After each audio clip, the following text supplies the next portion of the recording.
Hello guys! Welcome sa Bertuman TV ulit. Syempre wala man tayo ibang ginagawa rito sa channel na to kundi mag-unbox lang. So, today, meron tayong haul from All Day Supermarket. Sa El Cantina to, sa Mandaluyong. Nabili ko siya sa live selling. So, check natin kung anong mga na-haul natin for today's video. Right? Siyempre, alam ko naman na din to, pero ang excited ako yung freebie na dalawang Funko Pop daw. So, first, yan. Ganda pa ng box, ha. Sabertooth, AOA Wave, or Wave 2 na to, yung Colossus Wave na to. So, ilalagay natin to yan, yung ulo ni Colossus. So, ilalagay natin to dun sa binubuo nating shelf ng AOA X-Men. Finally have this one. Secured it for 2,080. Kasama si, of course, the leader of the X-Men sa AOA event. Age of Apocalypse. Hold on. Hindi pa pala yung pangalan ko. Hindi makikita yung yung mismong item. Yan. So, ito ay both are BIB pero complete siya. And in good condition pa yung box. May nahulog pa yata rin itong may nahulog. Extra hand. Yung ponytail ni nahulog. Ni Sabertooth nahulog lang. Pero complete siya. Kasama yung Colossus head. And then si Magneto na naka-trintas. Alright. So ito. Di ko alam kung ano to eh.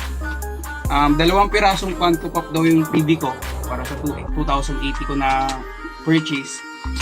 Hindi ko alam to kasi random daw. Uy, parang naka boss protector pa. First Funko Pop na libre natin ay wow! Mandalorian Off-World Jawa. So it's a legit one, may boss protector pa. So thank you El Cantina. Sa El Cantina de El Manda ata yun, pero El Cantina, search nyo na lang siya, dati siyang resto ata, tapos nag-venture sa toys. Mura yung mga bilihin doon, abangan niyo, search nyo lang yung FB niya.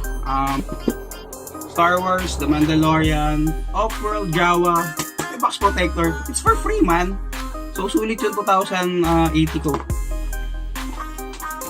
And again, ito mo ang walang box protector to. What is this?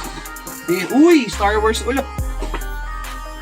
Meron siyang box protector guys, and it's a Star Wars Kylo Ren. Ang sulit naman bumili rito. Yeah, free lang to. Free lang tong Funko Pop na to. When I purchased this one na naipaghagilan pa ako.